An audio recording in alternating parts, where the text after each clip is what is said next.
Being green has never been so easy these days, and Hemp Pantry is at the front line. Tell them the Movie Dawgs sent you.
Welcome, Citrus County's newest sensation, International Egg Rolls.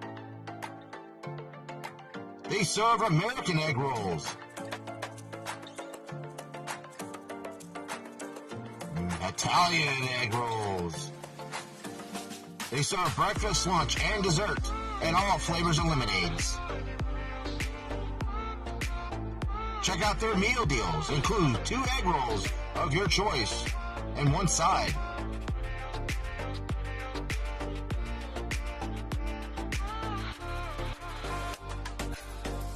Don't forget to try their Mexican egg rolls and their delicious Caribbean egg rolls. International Egg Rolls. Follow them on DoorDash, Food Truck, Facebook, and Grubhub. A proud sponsor of the Movie Dawgs.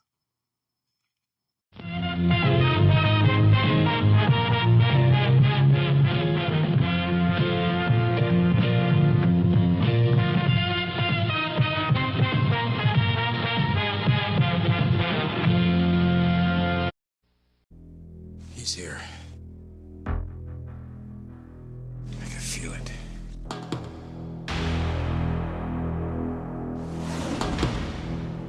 You search for the scent of your prey, and then you hunt them down.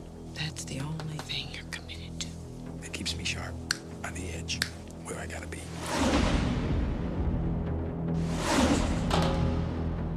You want to be making moves on the street, allow nothing to be in your life that you cannot walk out on in 30 seconds flat if you spot the heat around the corner.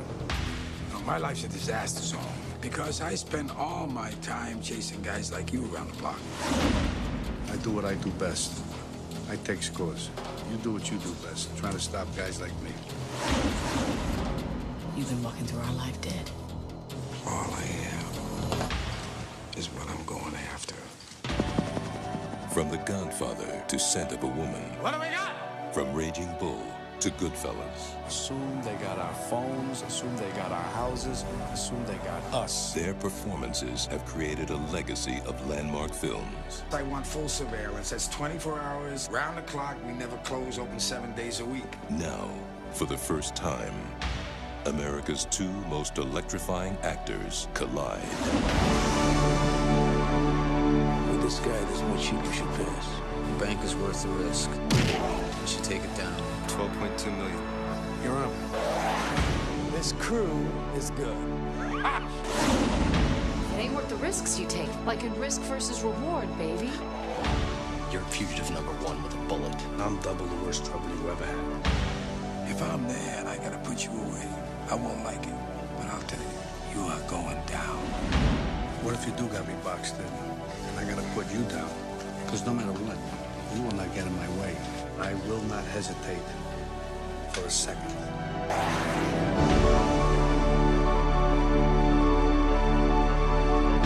Al Pacino, Robert De Niro, Val Kilmer, in a Michael Mann film. Heat.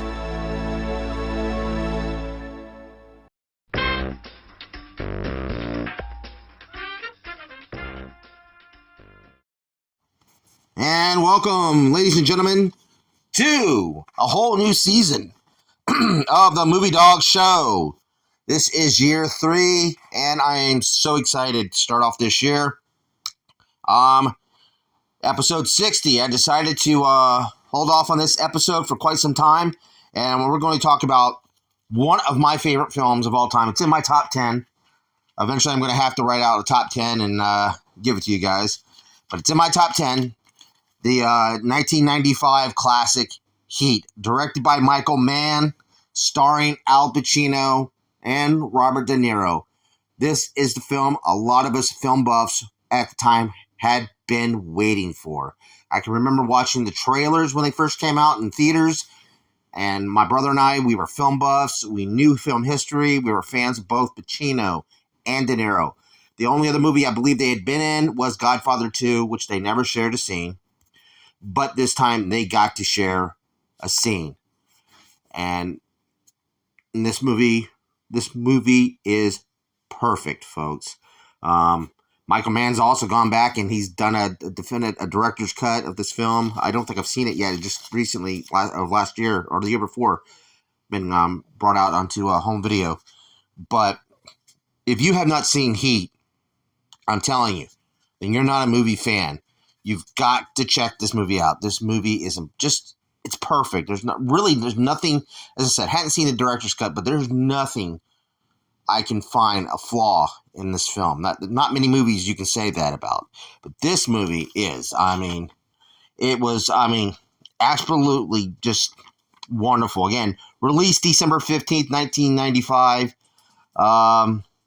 It was one of the few highlights of that year. Sadly, my mother had passed away, and this is one of the movies that my brother and I had been anticipating and kind of got us juiced up to wanting to start looking into wanting to make eventually our own movies.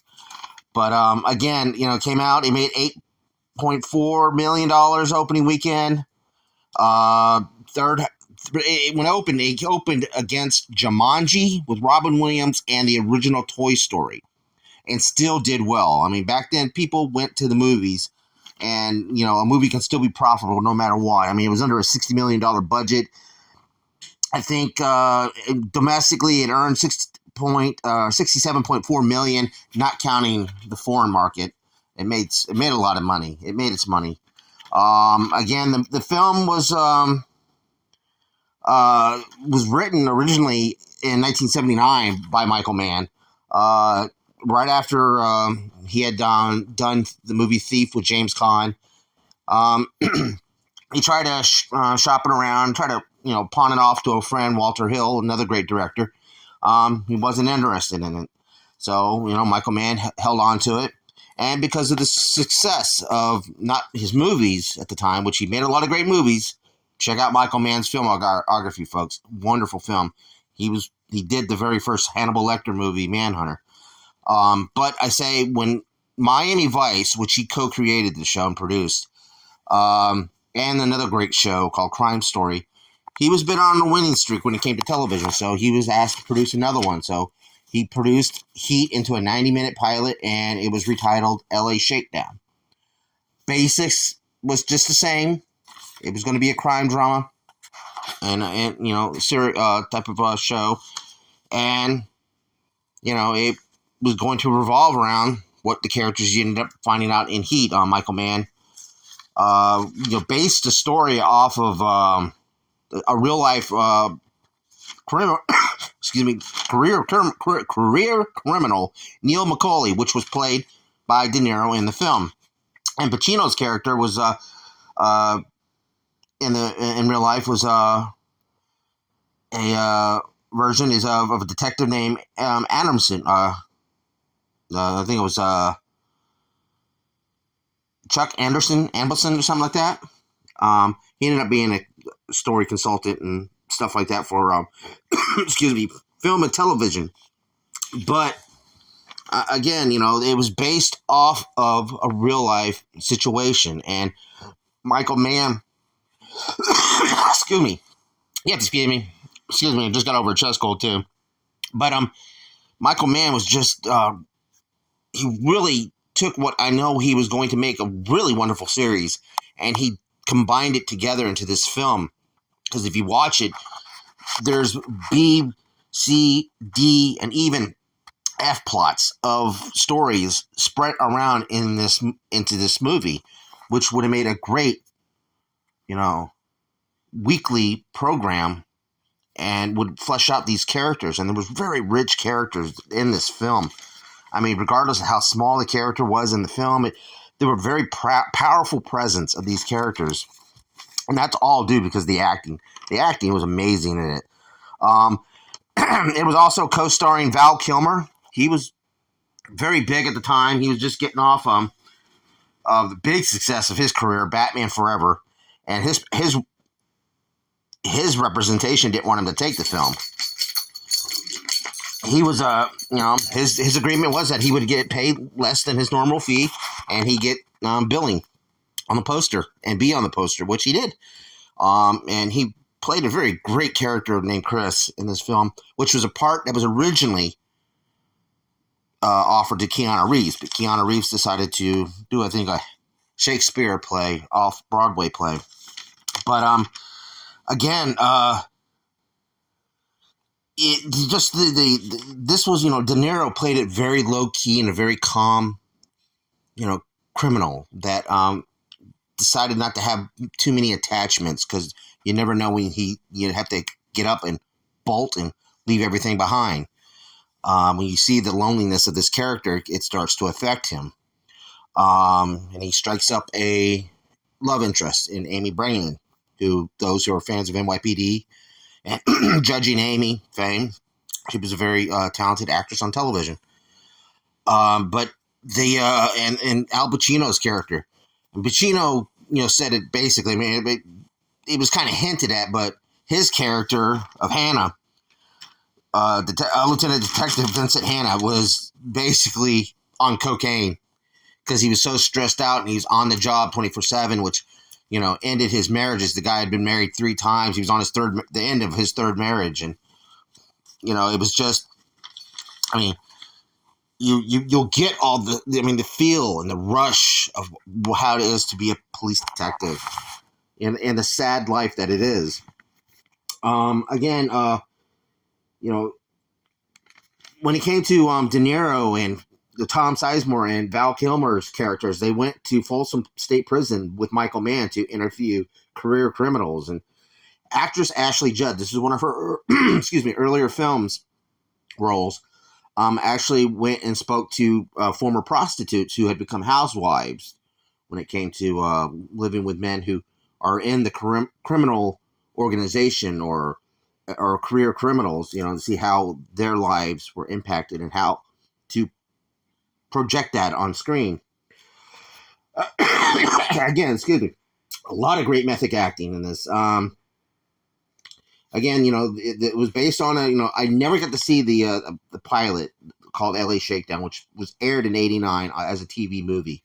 I'm really going to try to look that up and try and buy it. But again, the cast, I got to say this about the cast.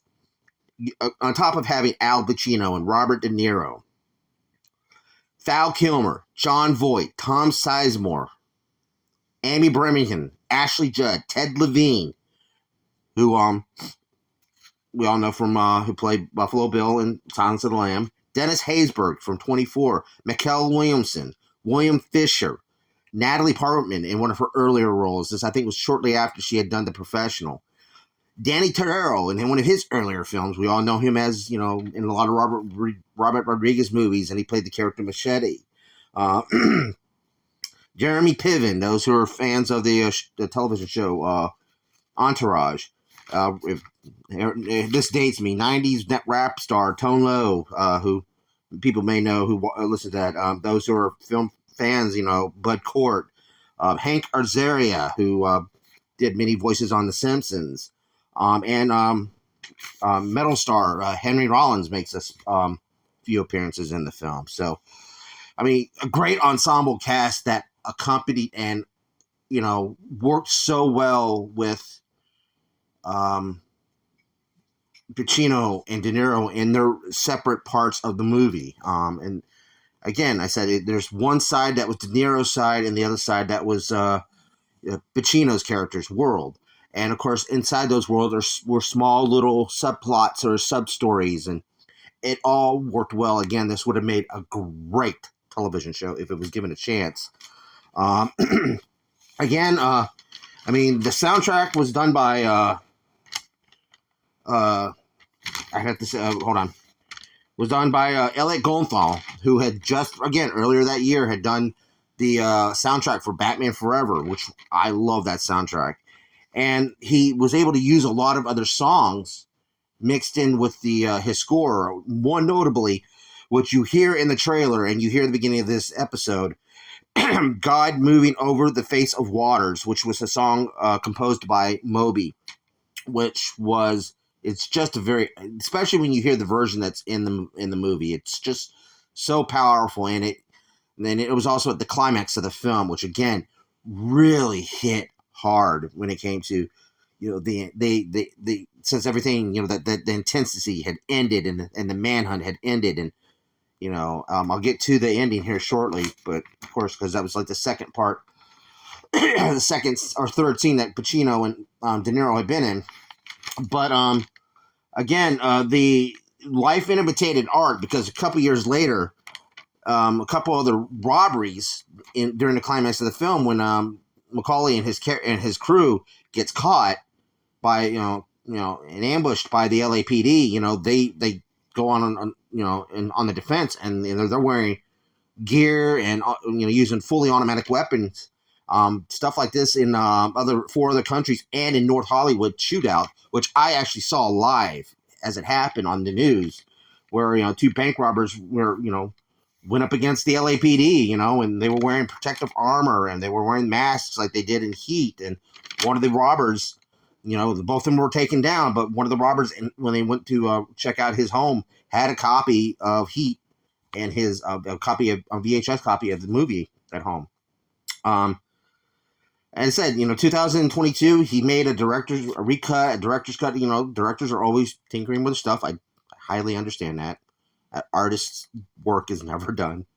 But I have to, say that, the scene when it came to De Niro and Pacino's characters sitting down having a cup of coffee was based on the actual conversation that Detective Amberson and the real Macaulay had.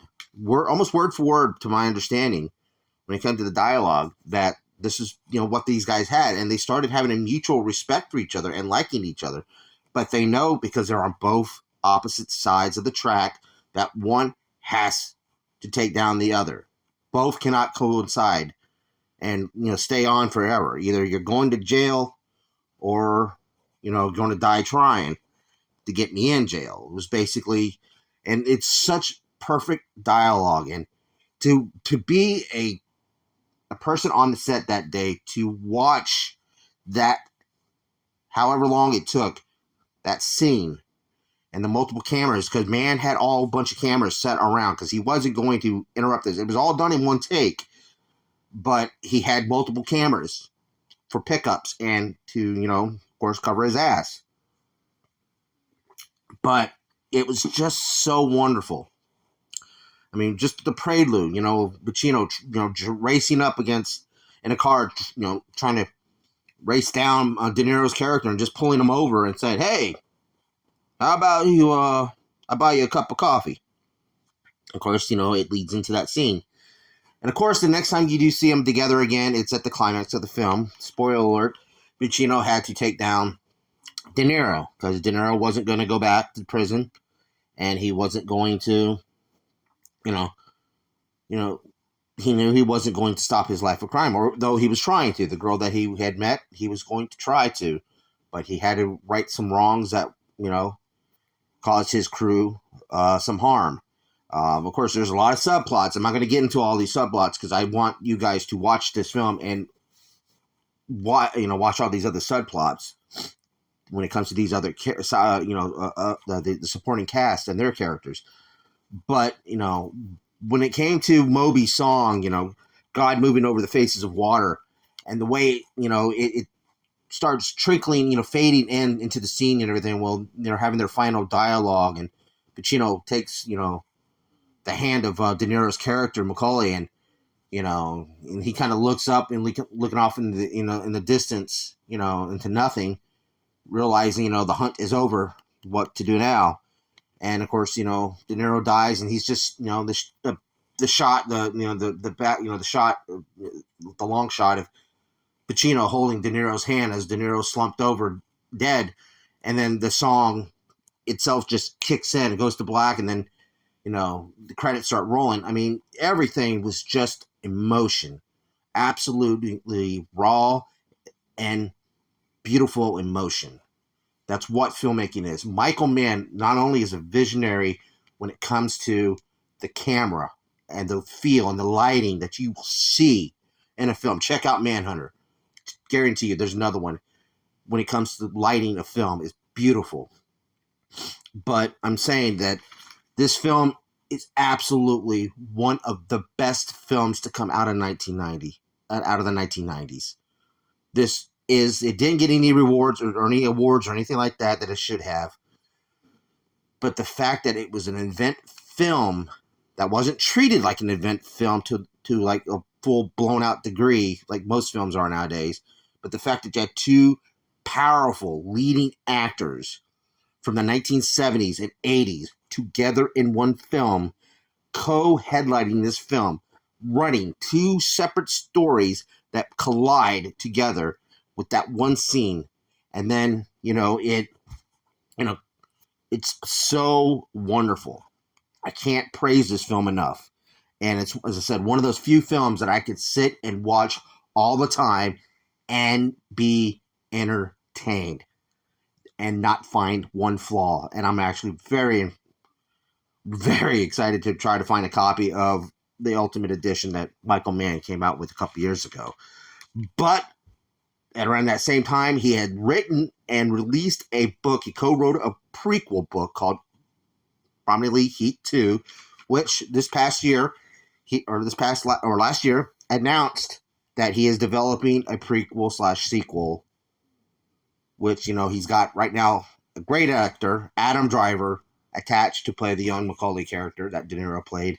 And it's rumored that De Niro or Pacino will come in when it comes to, like, they're going to probably treat it like a Godfather Part 2 type of sequel / prequel. So, but, excuse me, I'm very intrigued, and I'm very waiting with anticipation to find out when this film will come out. And when it does, I'm definitely going to go see it in theaters like I did with Heat. As I said, it was one of those few movies that my dad was interested to go and see, and he went with us on opening night, which was a rare thing, unless it was a James Bond movie that my dad would get out of the house to go to a movie. And my dad used to work as a projectionist in theaters, so he had left that life behind. But he, it took a lot to get him to the movies, but this was one of them, and it's one of those few movie moments and memories that I cherish, especially when it comes to 1995, which was a really rough year for a lot in my family. But again, folks, I give this movie an absolute 5 paws. Check it out. It's worth it, folks. Go out, find it on any type of streaming service you can, or anything like that, or you probably find it on Hulu. I don't know. You find it on. You got a VHS player? Find it, get it. It's worth it. Trust me. It's absolutely worth it. Well, all right, folks. That's all the time I got. That's all the time I'm going to give. I want to thank you all for allowing me to keep doing this for at least the third year. I don't get paid for this. Hopefully, maybe by this year, we can get to 1,000 subscribers, and I can start making a little bit of cash on the side. I love doing this, and I can possibly be able to do it, more than 2 times a month. I don't know. Maybe 3 times a month. I don't know. But again, folks, I appreciate it. Again, year 3 is on a great start. It's great way to start by talking about this amazing film. So, and also while you're at it, check out my sponsors that you saw at the beginning of the video. Check them all out. Check them out on all social medias. Check us out on all other social medias as well. And if you haven't yet, hit the subscribe button, folks. Help us get to 1,000 subscribers this year. And don't forget to hit the like button, hit the notification bell, and share this video throughout the internet, folks. All right, folks, that's all the time I got for this episode of the Movie Dawgs Show. Again, thanks for watching. Please keep on watching. Have a great and safe 2024. Happy New Year, folks. Thanks for watching, and please keep on watching, folks. Bye.